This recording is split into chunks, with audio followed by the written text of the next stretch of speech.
del hockey? Pregúntale en Canadá. Can you tell us about your beginning in hockey there in Canada?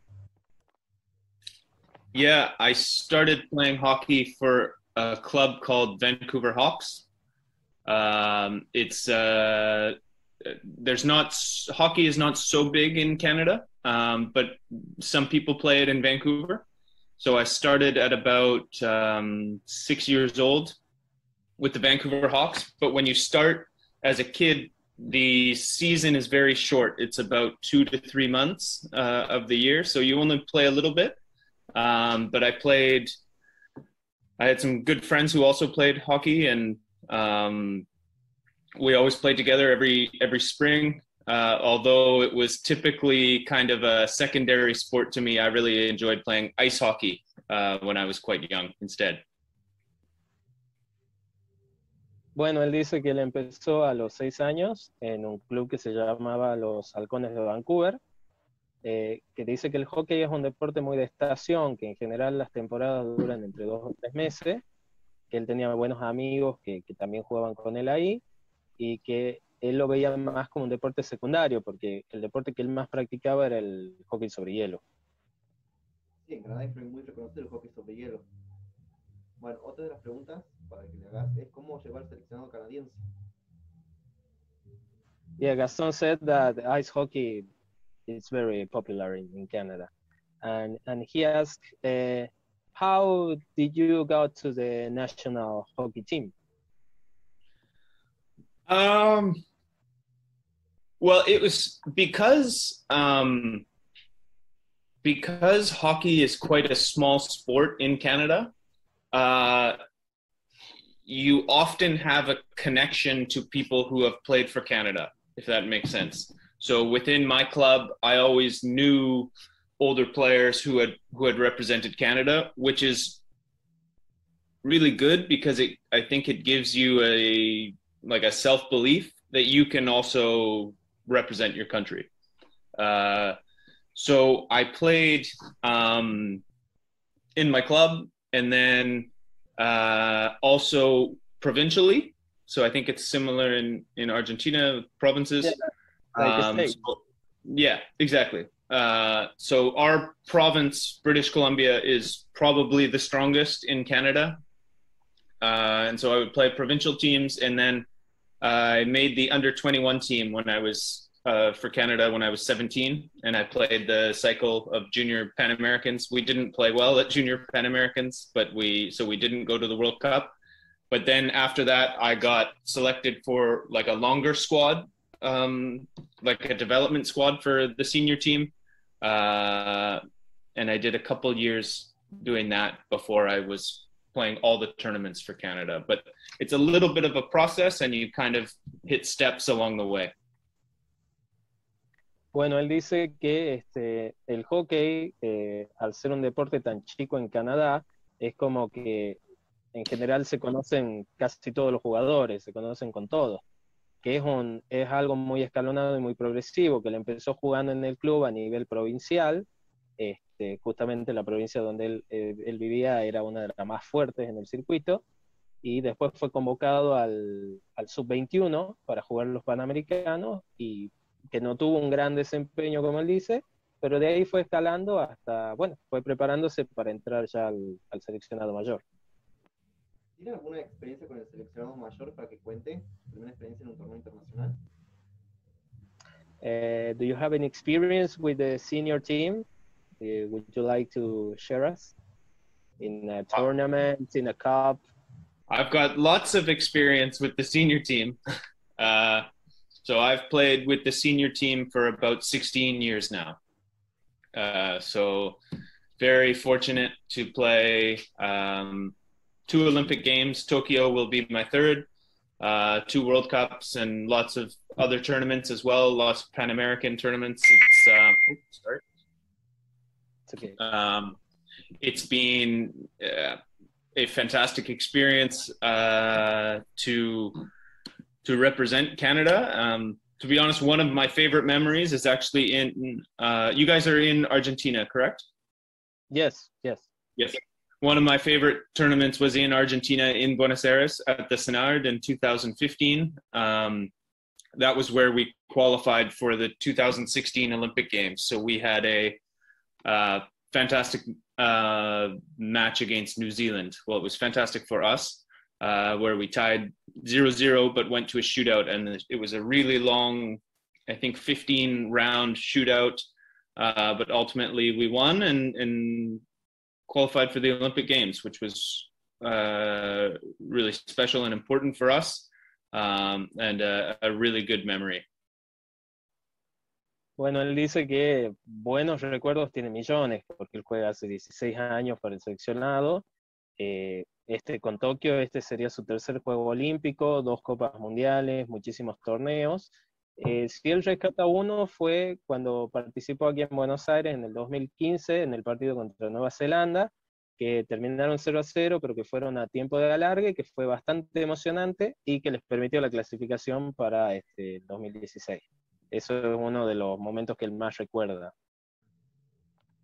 Sí, recuerdo ese partido que ha sido previo que Argentina juega con Japón. Bueno, preguntarle cómo él ve el hockey en América, sobre todo porque tanto Canadá y Argentina se enfrentan muchos en las finales y está Chile y Estados Unidos y por ahí otro país que puede ingresar para pelear en semifinales o el tercer puesto, pero siempre las finales las disputan Argentina y Canadá. What is your opinion about hockey in America, in the continent? Because Canada and Argentina are like always in the finals, semifinals, or maybe Chile. It's not so regular, the European countries. What is your opinion about the sport, the hockey here in America? I mean, I think it's not as widely played as perhaps Europe, and I guess Asia as well, where there's not as many countries that are playing at the highest level, but that's okay. And to be honest, it's really great. Obviously, Argentina has had a lot of success and on both sides, with the men doing so well in Rio, and the women are consistently doing really well, which is really great to see. Them representing the Pan American region. For ourselves, obviously on the men's side, it's always been Canada is kind of the number 2 nation, and it's been hard for any of the other countries to kind of move into that spot and start playing finals and challenge to win tournaments. And I always think that Chile will take an extra step and start to get there perhaps, and it hasn't quite happened. Maybe soon. They are hosting the Pan American Games in 2023, and I think they'll be quite excited to do really well there. Cuba has done well in the past, maybe 20 years ago or something like that, but it hasn't had as much success. And perhaps, hopefully, to be honest, the USA will start to pick up their level on the men's side with LA 28 coming up. And I think that will be a big driver for them and their success. On the women's side, it's a little bit more spread out with the top sort of 4. But again, Argentina dominates. So I think the sport it's healthy, but it is a little bit, there's kind of a top dog, and then it's kind of grouped, and when you get below, it's sort of Trinidad and Mexico and Cuba are in kind of a next group. But it's okay. I will say there's more teams, even at the lower levels, there's more teams participating in Pan American tournaments than there used to be, which is always good to see. So it can be a longer process for teams to develop, but that's okay. As long as we have more teams playing, that development will happen naturally.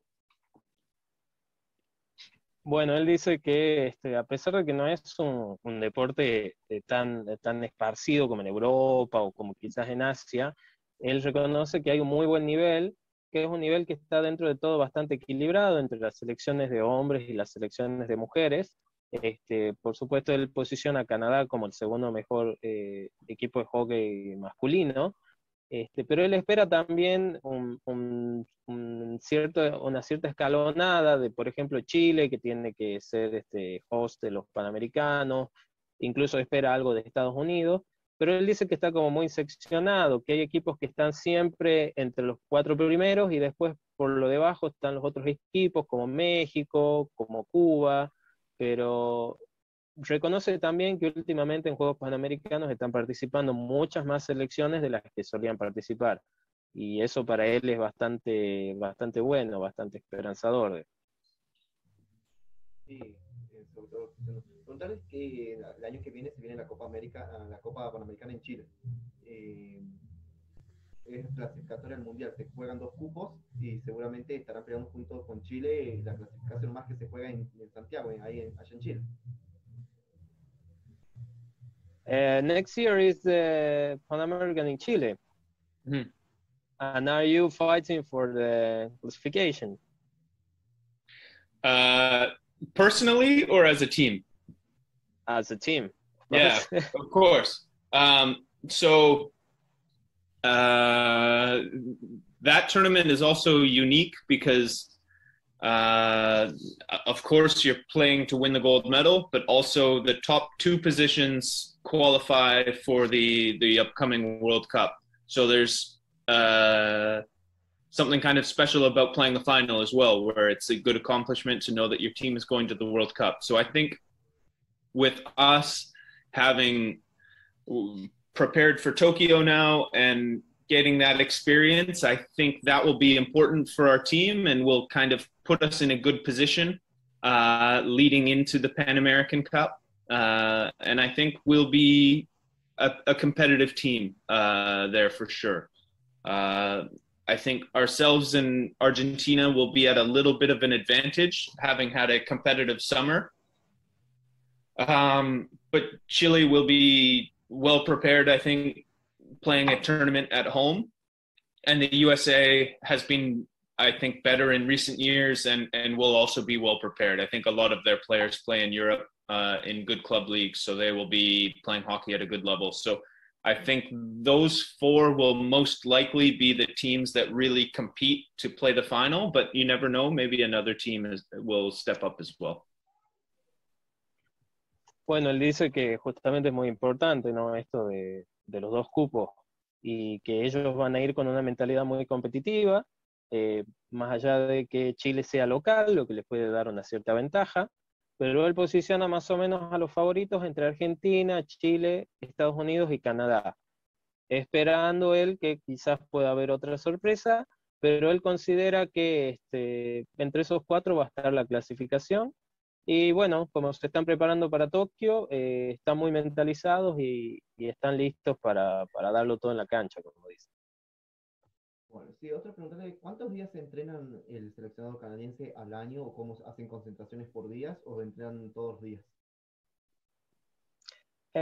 How many days a year or a week do you train with the team, with the national team? That depends on what period of the year we are in. So as we prepare for a big tournament, like right now, we will be together 5 or 6 days a week, excuse me, and training quite intensively. So right now it's about 8 to 10 sessions on the field per week. And then if we're a little bit further away from a big tournament, it might be 3 sessions per week, and it's a little bit more relaxed. So it definitely changes as you go throughout the calendar. But yeah, right now it's pretty intense leading up to Tokyo. And we're about, 8 to 10 sessions per week. Bueno, él dice que depende mucho del momento que esté pasando.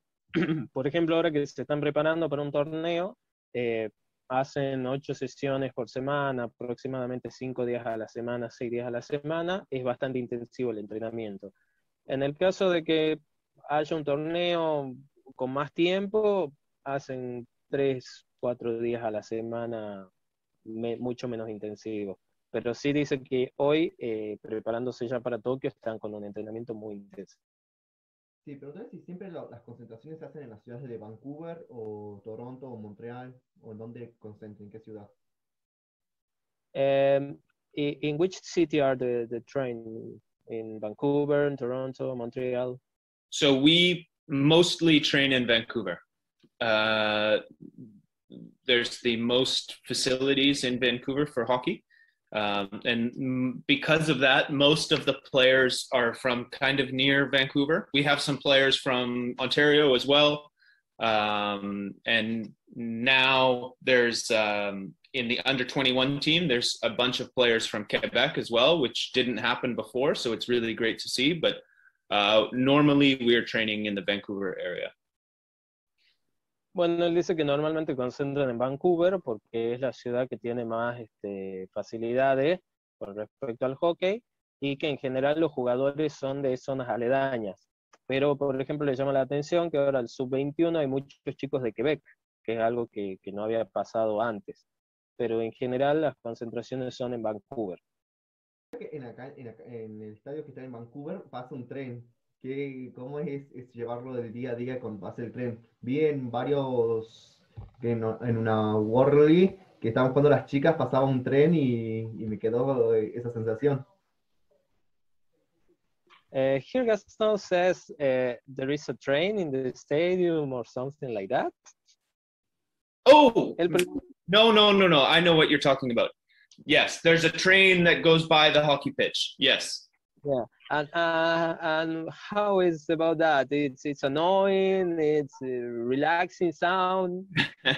Yeah, it's a little bit annoying sometimes. Sometimes you'll be training and the coach is trying to say something and it gets really loud because the train is right there. But it's near the end of the line, so they're always stopping. So the brakes are really loud. So it's always, it's like squeaking. It's usually at the same time each day, but that's it's right very close to the pitch actually. But you get used to that, so it feels normal. Okay.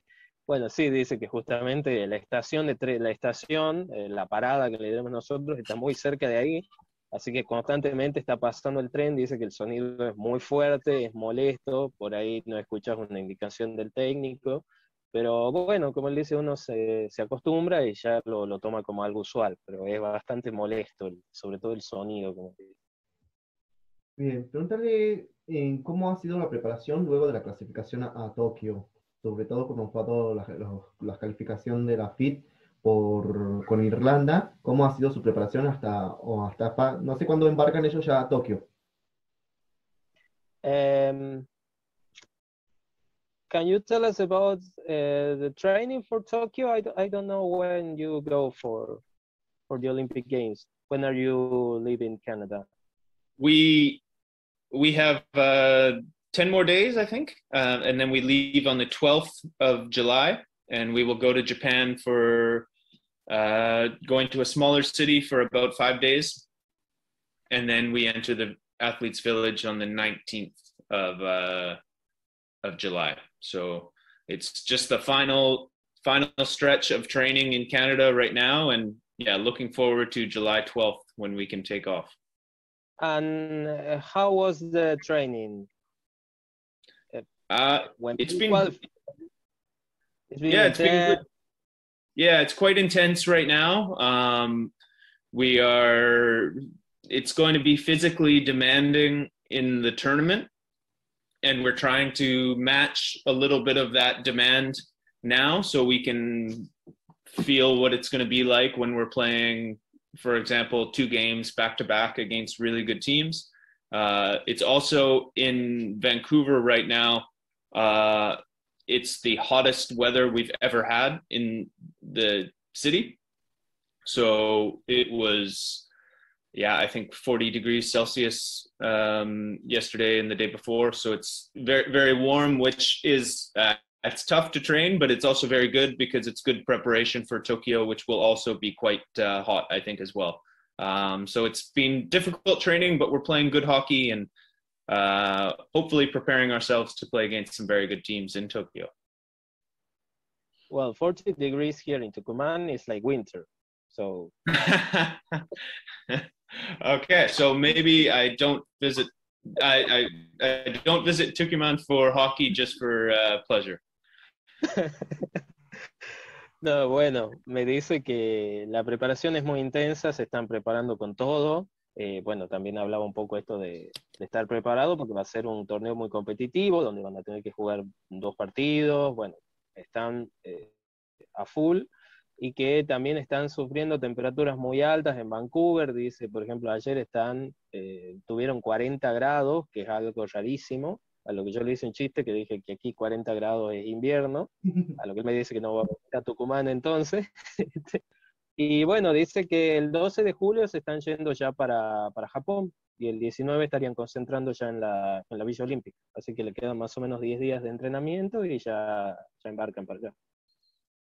Sí, bueno, la sufrieron, acá el calor la sufrieron las holandesas, las australianas, la Nueva Zelanda en la World League 2013, decir, que tuvieron que jugar Yeah, partidos a las 9 de la mañana con 40 grados. the girls from Netherlands, Australia suffered the heat here in Argentina, in Tucumán. Okay. In Tucumán. Which, did they play a Champions Trophy or something there? Or Yeah. We have a hockey stadium here, hockey field Right. here. Okay, great. Parque 9 de Julio is the place. Okay. It's very, very, very good. No, no, Quite good. I know I've seen Tucumán as a host before, but I've never played there. I've played in Buenos Aires and Salta. Well, Salta is near Tucumán. Okay, there you go. Province. There you go. Sí, le decía que nosotros tenemos un estadio acá y que él sabía que había sido anfitrión, pero no ha tenido la oportunidad de jugar. Jugó en Buenos Aires y jugó en Salta. Le dije que No, Salta es aquí. La realidad es que torneos varones acá no se jugó hasta el momento. No tuvimos la presencia de los Leones, así que los cancelaron el Champions Trophy 2016 y el año pasado iban a venir Alemania y la India, tampoco por el tema de la pandemia. Eso contarle y ya cambiamos de pregunta.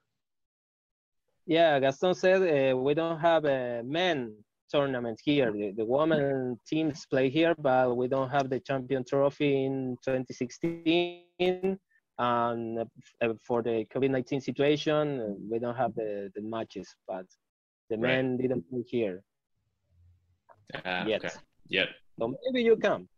Maybe, you never know. We never know. Bien. Abanderado de los Juegos Panamericanos. ¿Qué sensación lo deja en haber sido abanderado en la ceremonia inaugural en Lima? Y sobre todo ponerlo al hockey canadiense como un referente en el deporte, estando en la bandera. You got the flag in Pan American Games in Lima. Yes. What is your feelings about that? To put hockey in. Yeah, it was really a fantastic experience. I was very honored and humbled to get the opportunity to do it. I think it's a little bit weird in that I play a team sport and carrying the flag is like an individual thing, but it was a really good opportunity to represent my team and show the success that our team has had over a period of several years. And I was super grateful to do it. It was really fun to carry the flag, and with my teammates right behind me as well. It was a great night and something I'll remember for a really long time. Bueno, dice que para él fue un honor, fue algo muy especial. Le generaba una cierta paradoja porque es como un honor individual, pero él se sentía respaldado por un equipo. Él creía que esto era un modo de premio, un modo de reconocimiento a todo el trabajo que hizo el seleccionado nacional, más allá que él era el portador de la bandera. Que bueno, que está muy orgulloso, que es un recuerdo hermoso el haber podido ser abanderado y estar acompañado de su equipo. Bueno, sí, pasando al seleccionado canadiense, quiero preguntarle qué significa Red Caribou. ¿Por qué se llaman ese nombre? Why did you choose the name Red Caribou? Red Caribou. Red Caribou. What does it mean?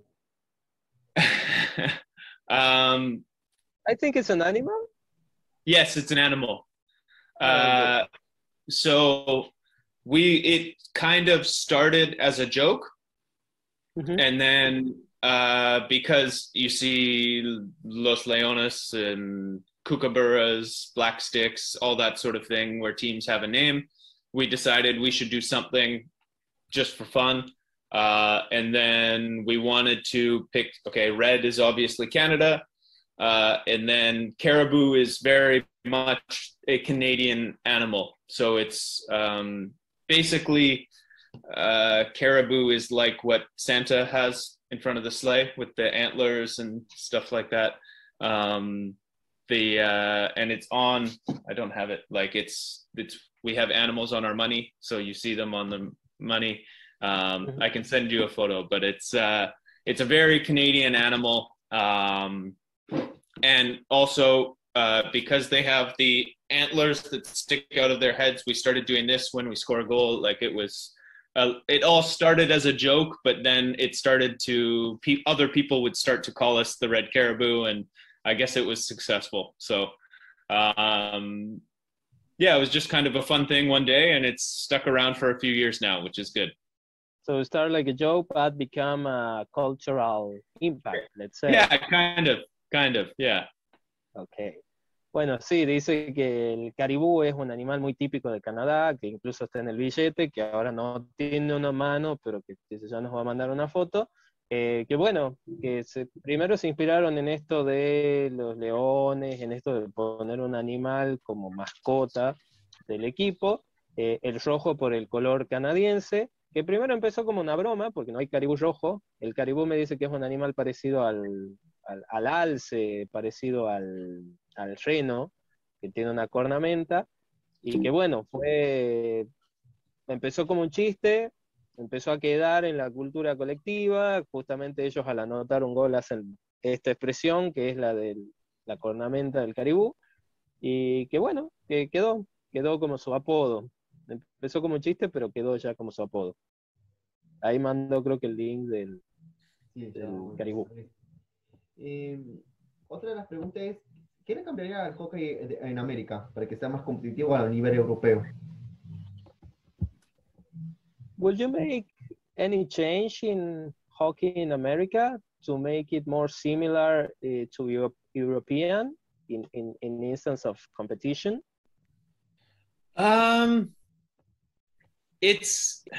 That's a difficult one, because I think our biggest disadvantage compared to Europe is how big we are. So within Europe, like you have, or even Belgium, you have, I don't know how many clubs, but let's take the top division of Belgian hockey, 12 clubs, and it's maybe 1 hour to drive to every hockey club. And so the community is quite close. It's very easy to have a good competition. All of the good players are really close together and see each other a lot. And that, I think that really is an advantage. Whereas in Canada,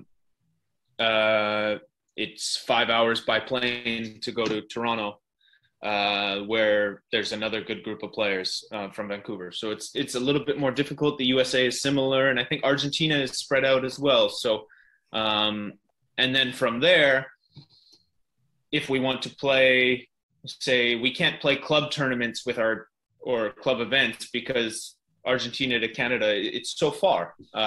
So it is difficult in that way. Maybe if we did have, like, I think this used to exist, but maybe a club event in Pan America that had the best clubs from each country would be something that's possible and interesting every year to bring the best club teams together.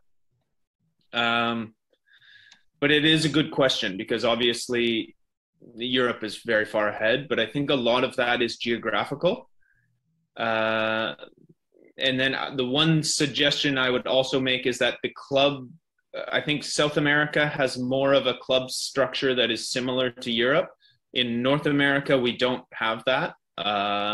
Canada, it's okay, but the hockey clubs do not own their own facilities. So hockey clubs use like city or university facilities. And then in USA, it's even different, where usually it's only universities own the hockey facilities. So that's a little bit of a difficulty as well.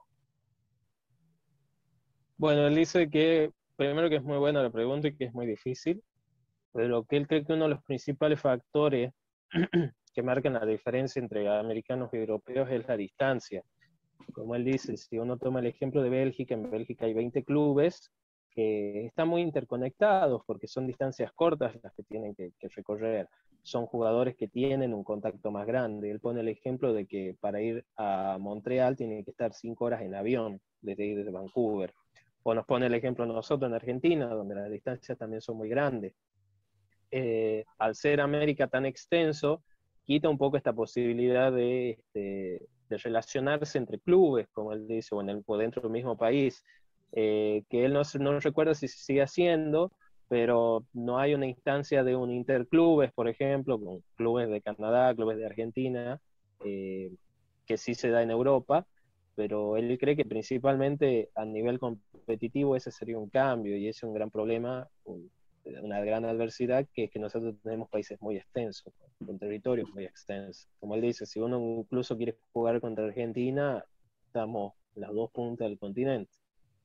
Sí. Pero que es bastante difícil. Bueno, basando en las últimas preguntas, ya como que tengo 7 minutos más. ¿Qué es para él un capitán? Y después, cuando responde esa pregunta, preguntarle qué sensación tiene él como capitán del equipo canadiense. For you, what is a captain? Yeah, a leader, for sure. But I think it doesn't have to be like one set way. I think there's lots of different ways. Some captains or leaders are very vocal, and they speak a lot. They have a big impact verbally, and that's how they lead a group. Some are very quiet, and their actions and the way they carry themselves are kind of what guides a group. But I think it's quite simply a leader and someone who has the qualities that people are willing to follow. And for me, I think I would be somewhere in the middle of, hopefully I've got some good actions in the way I live my life and play hockey and work and all that sort of stuff. And then I'm a little bit vocal as well. So I kind of mix those two things, I would think, in my leadership style. Bueno, él dice que principalmente tiene que ser un líder, tiene que ser alguien que pueda llevar un grupo, pero que él no cree que sea de una sola manera, no cree que haya solo un modo de ser un capitán. Hay capitanes con gran oratoria, como él dice, que pueden verbalizar excelentemente, hay capitanes que son más callados, pero que pueden hacer un acompañamiento del equipo, y él se considera en el medio, se considera una persona que puede verbalizar a un nivel excelente, que genera una compañía, tampoco muy cualitativo, como él dice, ¿sí? Muy ahí, entre la buena oratoria y el acompañamiento, pero que principalmente tiene que ser una persona que sepa unir al equipo. Él se considera eso como capitán. Bueno, que se describa él cómo es en persona, para cerrar. Y ya... Can you describe you? Hopefully, I think a nice guy, pretty relaxed for the most part, and I like sports, playing sports and watching as well. So, yeah, I think a decent guy to be around. I don't know. It's hard to explain myself or to describe myself. Okay.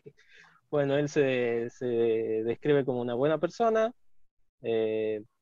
divertido, que ama el deporte, que ama ver deporte, ama practicar deporte, que es una buena persona para tener cerca, pero que le cuesta un poco describirse, pero se describe como un buen tipo. Bien, bueno, decirle que muchas gracias y que, bueno, lo mejor fue para él en Tokio y que, bueno, gracias por la entrevista. Ojalá algún día venga a Tucumán porque me gusta la camiseta de Canadá, así que me gustaría que me la regale. Well, Gaston says, first, thank you so much for the interview. He hope you good luck for Tokyo, for the Olympic Games, and he hope you came to Tucumán someday to play because he likes the Canada T-shirt. Ah, fantastic. Well, So hopefully. he hope you give him the T-shirt. We'll That's a see. gift. Perhaps. Hopefully Turkey Man can host a tournament soon. But if you can